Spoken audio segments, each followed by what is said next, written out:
Europe में अब नजर मक्का के बाजार पर है, जहां उत्पादन में संभावित गिरावट के बीच यूक्रेन के पास बड़ी मात्रा में मक्का उपलब्ध है।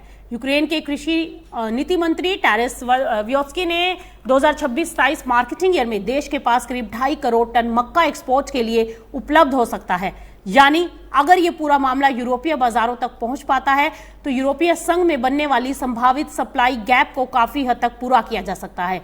और सबसे बड़ी बात कि फिलहाल यूक्रेन के लिए यूरोपीय संघ कॉर्न मार्केट में कोई बड़ा टैरिफ बैरियर नहीं है, यानी खरीदारों की कमी नहीं है।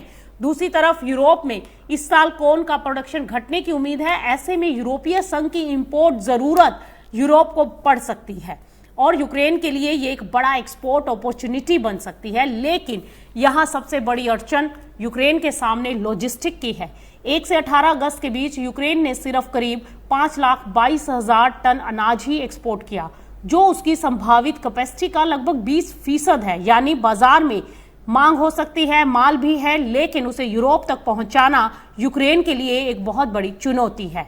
सी पोर्ट्स पर संचालन से जुड़ी समस्याओं के कारण कुछ कार्गो को ओवरलैंड और डैन्यूब रूट्स की तरफ भेजना पड़ रहा है, लेकिन इन रास्तों से भी ट्रांसपोर्ट कॉस्ट बढ़ रही है और कई मामलों में एक्सपोर्ट करना बहुत मुश्किल है। और अब मामला और महत्वपूर्ण हो जाता है क्योंकि यूक्रेन की नई मक्का की फसल की भी आवक शुरू होने वाली है।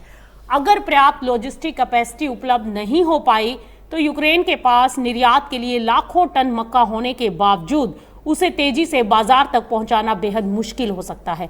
यानी यूरोपीय बाजार में इस समय तस्वीर काफी दिलचस्प है। यूरोपीय संघ में प्रोडक्शन घटने का अनुमान है, इंपोर्ट डिमांड बढ़ सकती है और यूक्रेन के पास 2.5 करोड़ टन तक एक्सपोर्टेबल कॉर्न भी है।